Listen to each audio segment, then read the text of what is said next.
Hey everyone, 6811. Hyper Blossom. I think I say that enough times to get twisted up on my words. Anyway, this is part 2 for the Rosario Vampire review. The first part went on kind of long, I guess, about some of the characters, and you know what? I think it just mostly went to the characters. I feel like I didn't explain it well enough. I'm still new at this, so if you're wanting every little detail about something, you're probably going to have to wait about 5 more reviews because I'm still new at this and I'm slow in the beginning. Right now, just so I won't stutter, I'm trying to write down everything I'm trying to say, or at least write down side notes, and even I don't think that's helping me much.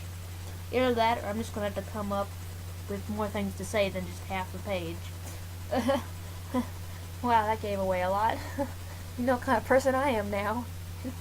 Anyway, though, so for part 2, I'm going to try and review the manga, which, again, a lot better than the anime, just because it goes into a lot more detail, which mangas always do.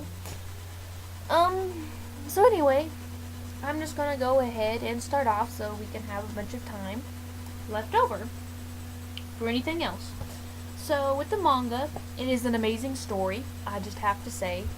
The very beginning of it is like the anime, go ahead and start going with the characters and all this and that. And towards probably the half part of the season, and I'm serious about this, beginning of the half season, before Ruby comes in and before, you know, I'm pretty sure it's even before the witches come in. Before the witches, and I think before, yeah, I think it's before Yukari. Before them, they went ahead and just like did that whole scene there where it had with the fox yokai knowing about Tsukune's a human, and then all of a sudden in the end Tsukune just beats the crap out of him. Because Mocha turns him and gives him her vampire blood. So, you know, he just beats the snot out of the guy. That was hilarious to see. So, I mean, it goes ahead and, like, wraps that up in just, like, the first maybe, like, 10 chapters. So, I thought that was, like, really fast. I thought that was... Wow. I didn't think they could wrap up something like that real fast in a manga, because mangas usually tend to be, I don't know, a little bit slower because of detail. But no, they just like went ahead and wrapped that up, whereas on the anime they just went out real slow. Real slow, and at the dead end they had that whole fight scene. But you know, whatever. Then for the second half of the first season, what's actually funny is that I can't really remember it. Well, in the second, now that I had to look it up now, in the second part of the first season, it's mostly about Ruby and how she comes to join the team, basically.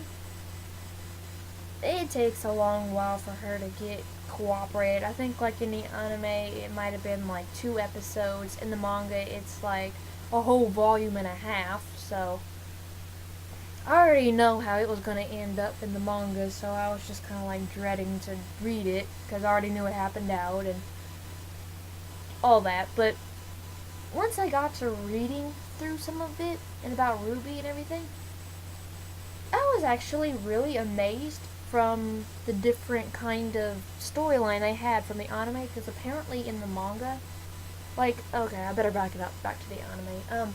In the anime, she didn't want to listen to nobody. It's just like, alright, since this little witch, Yukari, won't join us, I'm just gonna kill all your friends, you know. Total denial. Even in the end, whenever she got defeated, she was still in denial until Janae had to go and get her somehow. Don't know how, but somehow.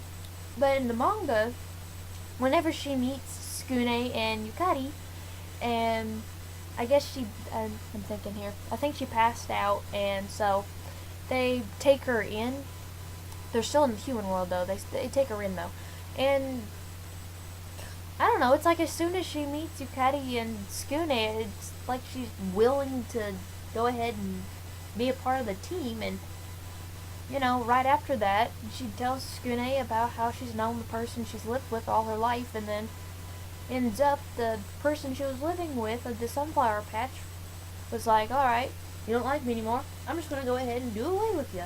So I thought that was really interesting. Definitely a lot different from the anime on that part. So yeah, the second season though,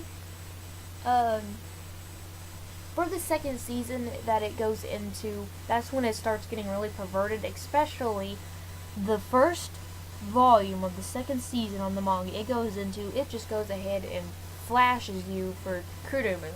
I'm serious.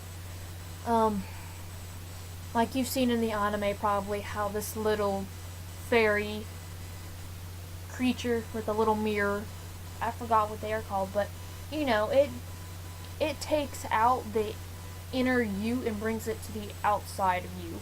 So for Kurumu and everyone else, that was like total love competition there. I felt bad for Skune. And Kurumu, she's just like, alright, I'm just gonna go ahead and go full out with you. So she just like rips open her chest on there and da-da-da-da-da. So yeah, you'd be having a lot of those kind of scenes for the second season. So if you don't like perverted things, I would just probably read the first part of the manga, see all the cool vampire action, and then just like you could just stop on the second season there. But I kept reading. I kind of like bypassed it. I kept reading it. I'm glad I did because it is amazing. For the second part of the season, that's whenever Mocha's sister Cocoa comes in, and how that ends up if you've seen the anime, how she wants to have her original vampire Mocha back, and it's just like, I can't rip the Trinity Cross here without Skune. So yeah, that was interesting. So a little bit there was with Cocoa. Then we start getting into really interesting things. This new organization, which for a long time we talk about in the manga, the organization is called Fairy Tail. So you'll definitely meet a lot of new characters. Some will be... Okay, not some. All the characters from Fairy Tail is pretty much half bad. Okay, no, they're bad, but they'll pretend to be good and nice to only gain for themselves. But they're really great characters. If I were you, I would not trust this one guy that was a human that used to go to the yokai school before Skune. I would not trust him on my life. Never did. After seeing him about 3 times, and every single 3 time, traitor. Just saying and warning you. Don't trust the guy. Till the dead end. Then he dies. Alright, sorry for that. Spoiler alert. I should have really said spoiler alert before that. Yeah. So sorry on my account for that. I'm a spoiler person. I'll tell you now, I love spoiling things. I don't know why, I just do. But yeah. So, with that being said, we also go into a lot more detail about Mocha's other siblings, about her whole family, which is amazingly different, way amazing. I couldn't tell you how amazing that story plot is. I love the way that this person has made this second season just go wow. Just flat out wow. Okay, so during the second part of the season, well, second season total actually, Mocha, she runs into some problems with her choker cross necklace. It's having a bit of difficulties because it's wanting to go kind of back and forth, sort of, between her personalities of human and vampire, and eventually she gets stuck on vampire mode. So, this person, 2 people actually from Hong Kong, they go and take her to go and meet this one guy who can fix it. So they go and take an airplane ride, which was disastrous, over to Hong Kong, and they, meet all these different things. Well, turns out we get to know a lot about Mocha's past while there, because what happens is that while the guy's fixing it, he messes up, sort of. Skune, Mizori, and then this other guy who's supposed to be from one of these Four League Nation people. This guy's badass. You'll love him. So they go inside of her cross here. They go inside of it. While they're inside of it, they get to see everything about Mocha's past. And let me just tell you now, you will cry whenever you see her past. You see all these other people. You get to meet not only Kokla whenever she was little, you also get to meet this other girl named Kalui, or something like that. I sort of forgotten her name. It's been a while because the manga's still ongoing, so I haven't really... Yeah, it's still ongoing. I'm waiting for the next chapter here. Kalui Nisan. So yeah, she's fun, she's energetic, but she cries when she has to kill people, which is her job. So yeah, murderous disaster waiting to happen for her. In this part of the story, we get to meet this one girl who gets put into the family. Her name is Akua Nisan, which I hope you know though. Mocha Akashiya is actually an only child. All her other sisters were like through not marriage, but kind of like for an adoption kind of thing. So it's hard to explain unless you read it. So this girl named Akua Nisan, she gets put in here, and Mocha kind of likes her, and so does Nisan. Akua likes Mocha-san a lot. Sort of more than a sister, which is kind of creepy. So yeah. Anyway though, so we get to meet about her mother. Her mother goes to send her away, and in actuality, she just goes and it's just really hard to explain. But in the end, Mocha's human form is just a computerized, made up character basically to be put on the outside for Mocha, and her Mocha's human form on the cross, she looks exactly like her mother, dead on like her mother did. I don't think I really should spoil any more about that. You just have to read it and cry for it. Plus, I'm running out of time because 15-minute limits for me on YouTube. So anyway, I better wrap this up. So once they do that, then the bad guys, which is Akua, you finally meet her and Kalui, which you meet Kalui later though, but earlier on.